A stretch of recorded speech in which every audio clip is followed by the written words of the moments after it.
When I first saw an ad for a job as a circus assistant, I didn't take it seriously. Seriously, who in the 21st century wants to work in a circus?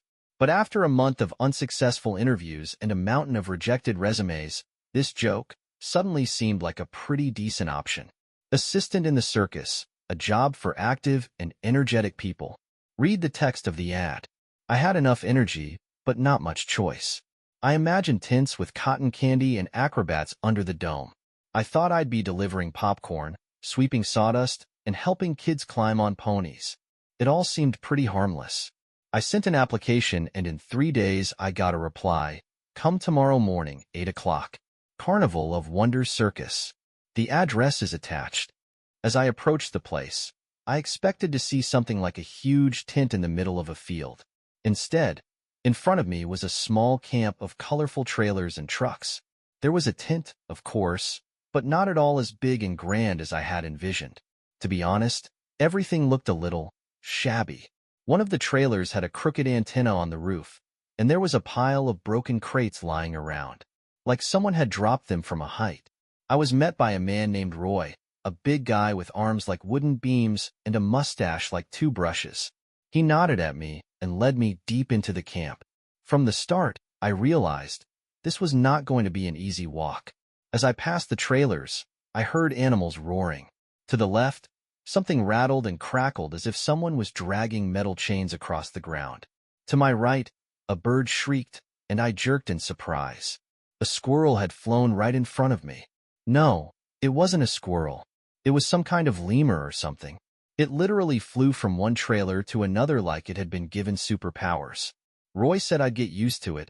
The words sounded threatening. I was led to the back of the circus tent. There was some sort of makeshift storage area. Ropes, racks, strange metal devices, rugs, and crates. Lots of crates. Lots of heavy crates. Next, he showed me the job for the day. I had to help set up the stage, prepare props, and load crates. Well, I knew how to load crates. There was no problem with that. I felt confident for the first few minutes. Wooden crates with signs like, "Warning, crucible objects," weren't too heavy. One by one I dragged them from one end of the platform to the other, feeling the sweat beading on my back. The sun was beating down on the back of my neck. But soon I began to notice strange things. One crate had a thick rope wrapped around it, as if someone was afraid it would open on its own. Another had claw marks on the sides. On the third, someone had written, "Do not food," in chalk. I checked the sign several times, but I never realized what was inside. There were no sounds. When all the boxes were unloaded, Roy returned with a notebook in hand. He took me to where the cages were. The cages were large, covered with tarps. I tried to look under one of the covers, but immediately changed my mind. Something inside hit the bars sharply. The sound of the thud went through my nerves like an electric shock on a bare wire. Roy said in a calm voice that they were lions, as if they were the most harmless animal in the world and tomorrow we would have to help carry them. Carry? I almost laughed, but I looked at his serious face and realized he wasn't kidding. After lunch, I was sent to stage prep. That meant I had to drag rugs, lay out benches, and hang flags. I couldn't feel my feet anymore. They became as heavy as those crates. But the real test was meeting the acrobats.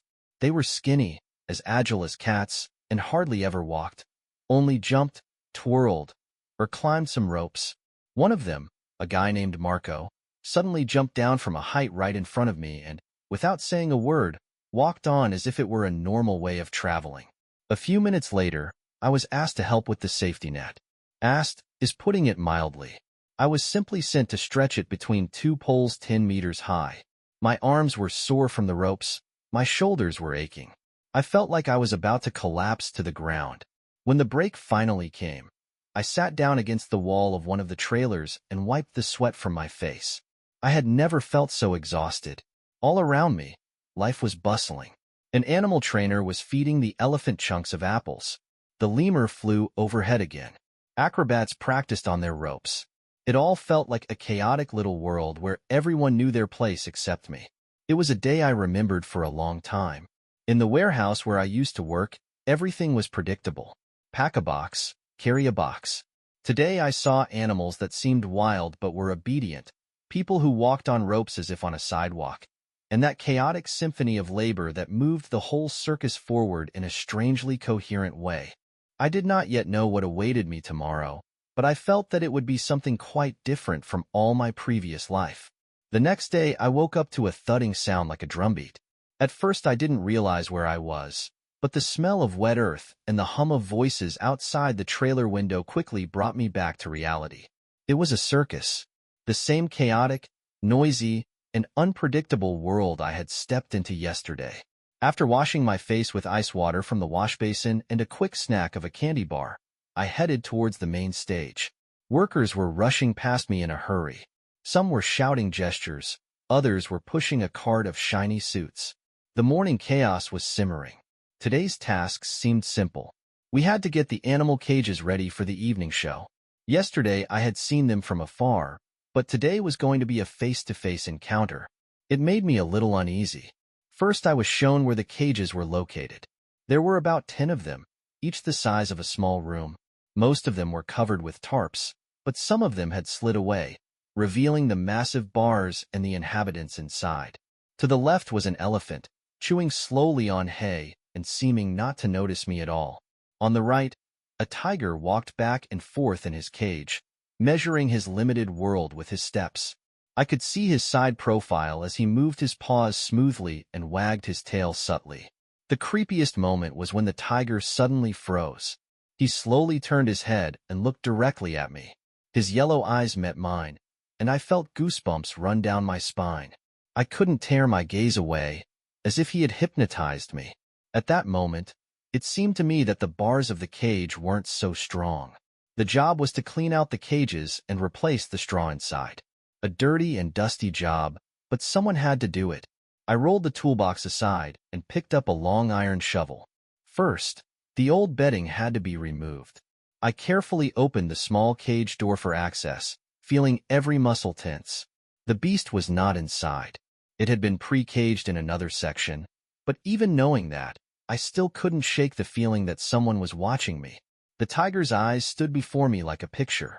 With every movement of the shovel, the straw rose in clouds of dust, clogging my nose and making me sneeze. After a few minutes, I was covered in a thin layer of dust and could no longer distinguish where my shirt ended and the dirt began. When I finished cleaning up, I took fresh straw and carefully spread it around the corners of the cage. There was a lot of work and not much time. The next step was to help feed the animals. This sounded more interesting than it actually was. For this, we were given metal buckets of food. For the elephant, apples and carrots. For the bear, some strange lumps that looked like bread chunks. And for the tiger, raw meat. It was at this point that I felt I had become part of something dangerous. I stood in front of the tiger's cage and looked at the bucket. The pieces of meat were covered with bloody veins. My hand felt the weight of the bucket, and I realized I was beginning to feel fear. All I had to do was feed the meat through the special flap. It was a safe way. You serve the food through a narrow chute, and the tiger can't reach you. But even knowing this, I felt my body tense up.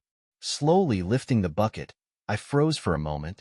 Inside the cage, the tiger started pacing in circles again. But now he was moving faster. He knew food was coming. This moment was like scenes from nature movies when a lion prepares to leap on an antelope.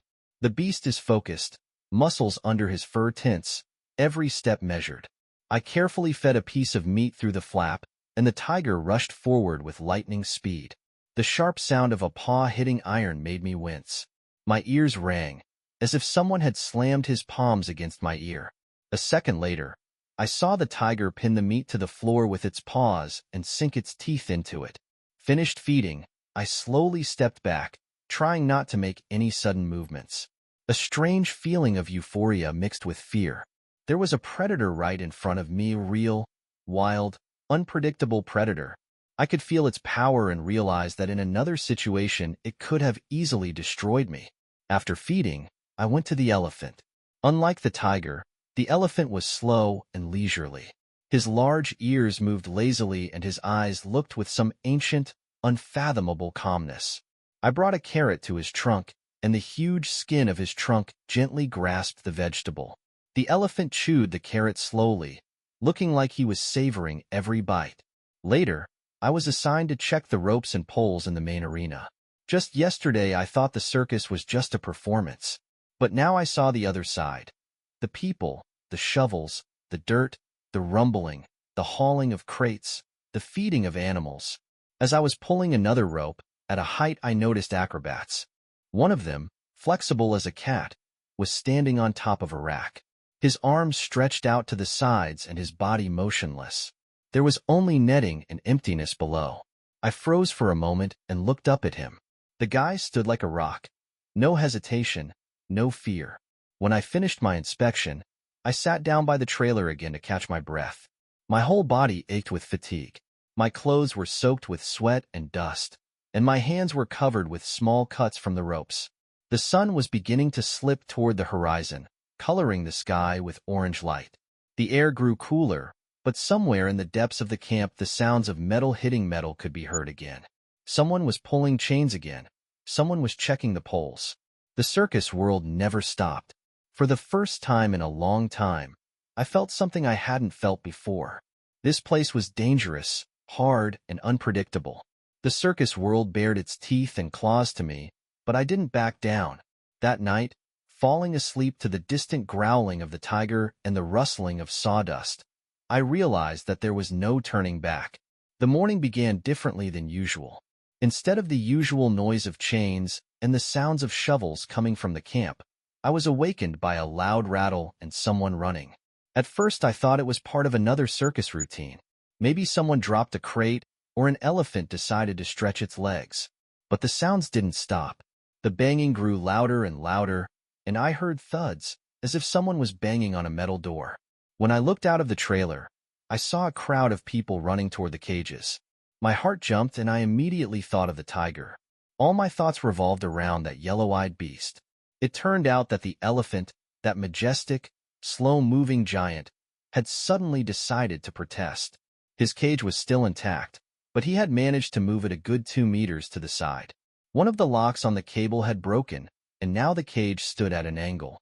The elephant was beating his trunk against the bars, his eyes glittering with irritation. Several workers were running around trying to fix the fasteners and get the cage back in place. I wasn't drawn into the madness, and thank goodness. But the sight reminded me once again that you can't relax here. Even those animals that look calm can always show their strength. After the morning rush, I got my share of hard work again. I was sent to install the center arena. This time I had to go up to the top, where the ropes are stretched and cables are fastened. The height was about 15 meters. Yesterday I had seen acrobats calmly walking on these ropes, but looking down and standing there myself are two big differences. We had to climb up a metal ladder that was attached to one of the support poles. I tried not to look down, but when I got to the top platform, instinct made me cast my gaze downward nonetheless. My fingers gripped the railing tightly, and my breath caught for a second. Below me was a tent, carpeted with carpets and sawdust. From a height of 15 meters, the spectator benches looked like small white squares. The task was simple, to pull up the safety net and see if it held firmly. No hoists or cranes were used here. Everything was done manually. To tighten the ropes, it was necessary to thread them through metal hooks and fasten them with tensioning devices. But the most difficult thing was to keep your balance while standing on the narrow platform and holding a tool in your hands at the same time. Standing there, I felt like part of an acrobat team for the first time. Sure, I wasn't tumbling through the air or hanging on one arm, but I was standing at the same height where they perform their tricks every day. The wind played with my clothes, my legs shook slightly from fatigue, and my body instinctively tried to keep my balance. At one point I yanked the rope too hard. The hook suddenly snapped, and I lost my balance for a moment. My heel slipped off the narrow platform. A flash of fear shot through me, but I managed to grasp the metal beam. My palms burned from the sharp friction, but I held on. My heart was pounding fast in my chest, and for a second there was a clear, distinct signal in my head. Careful, one more mistake and you're down. When I was done with the ropes and netting, I climbed down, my legs trembling. The echo of fear still echoed in my chest, but it was gradually replaced by a strange sense of pride. After the high-altitude work, I was sent to help with the stage equipment. Here it was already easier, to carry crates, to dismantle boxes with costumes, to install lightweight aluminum supports for scenery. I could do this work almost on automatic. My arms ached, but it was a familiar pain. The acrobats were stretching on the ground again, performing their incredible tricks right under the feet of the workers. A girl with a hula hoop was practicing spinning hoops, making them move so fast they became blurry circles. A clown stood off to the side. His bright costume and thickly painted face made him look like a character from a children's fairy tale. He was leisurely fixing something in his props. It was a common thing for him. I sat by the trailer during the break, feeling that strange mixture of fatigue and satisfaction again. Somewhere in the distance came the sound of a drum. Someone was probably practicing musical numbers for the evening's performance. In the evening, I was asked to help with the animals. I found myself at the cages again. My partner today was a bear. He was sitting in the corner of his cage, lazily scratching his side. His gaze was full of apathy towards the world around him. Unlike the tiger, he seemed to be a tired old grouchy neighbor who was not touched by anything but food. I had to serve him another batch of food. At first I gently pushed it inside through a special tray, expecting some sudden movement on the part of the beast. But the bear didn't even turn around. He looked at me lazily, as if weighing whether it was worth the effort to eat. After a few seconds, he did slowly rise up and head towards the food. The day ended late in the evening. I spent the remaining hours washing inventory and helping clean the arenas. A wet rag and a bucket of dirty water became my best friends. The smell of bleach soaked my hands and my legs felt heavy like concrete blocks. When I got back to the trailer, I didn't care about the roars of the tigers or the squeals of the monkeys. The only thought in my head was, I'm still here. This simple thought gave me a strange sense of joy. Now, lying on the thin mattress, I could hear the sounds of the night circus outside my window. Someone's soft whispering and the sound of footsteps.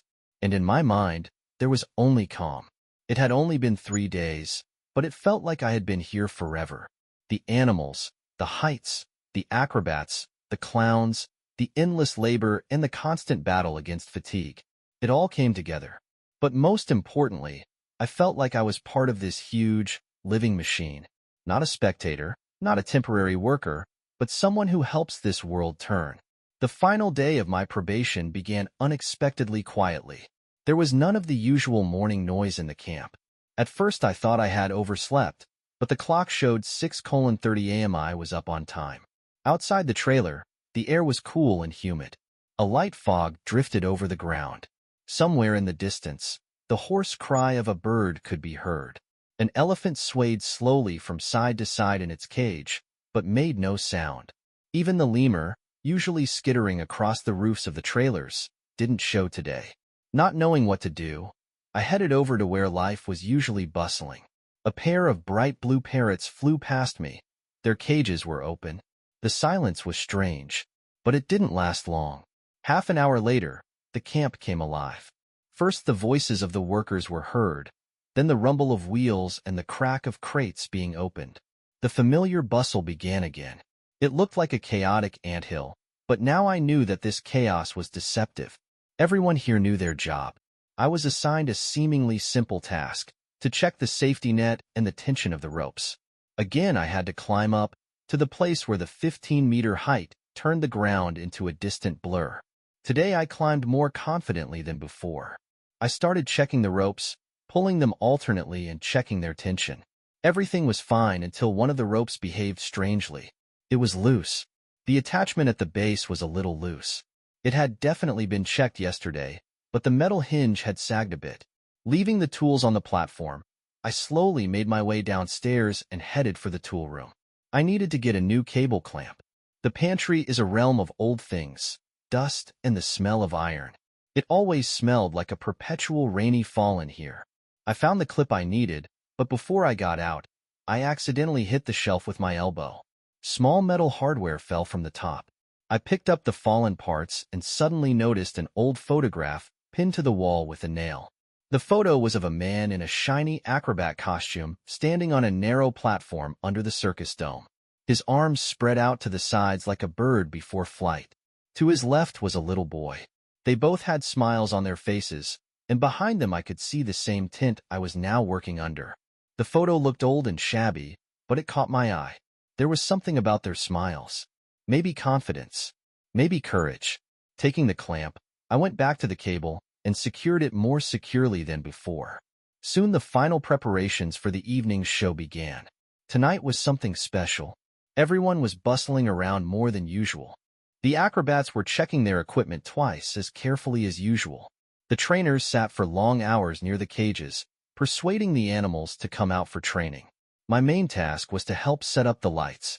The spotlights had to be lifted onto the stands and directed at the right angle. It was physically demanding, but at least it was safe. When the lighting was done, I was allowed to take a break. I sat on the edge of the arena and watched the acrobats practicing their routines. At that moment, I was overwhelmed by a sense of elation. Every nail, every knot, every acrobat step was part of a single, flawless mechanism, and I was part of it. By evening, everyone was on their feet. Spectators had already begun to gather at the entrance to the tent. I saw children jumping in place, pointing to colorful flags and shiny posters. Parents dragged bags of popcorn and cotton candy behind them. The sounds of children's laughter mingled with the shouts of the vendors. The beginning of the performance was accompanied by the sound of a drum. Backstage, everything was buzzing. The actors were checking their costumes for the last time. The clowns were fixing their makeup. The animals were nervously shuffling their paws in their cages. But I no longer felt like an extra. I no longer felt like an observer. I wasn't just a worker here. As the lights in the arena dimmed and a loud drum beat sounded, I stood backstage. Acrobats walked past me, the same ones that had been circling over my head all these days. One of them, the same guy who always jumped off the top, held his gaze on me. He raised his hand and made a short gesture that looked like a nod. It was a silent acknowledgement. My heart clenched with a strange sense of joy. The show had begun. The beasts came out to the deafening roar of the audience. Elephants moved slowly in a circle. A bear rose on its hind legs. A tiger gracefully jumped through a ring of fire. Acrobats soared through the air like birds and returned to their cables. The sounds of applause grew louder and louder by the minute. But I knew that the real success was not where the audience was.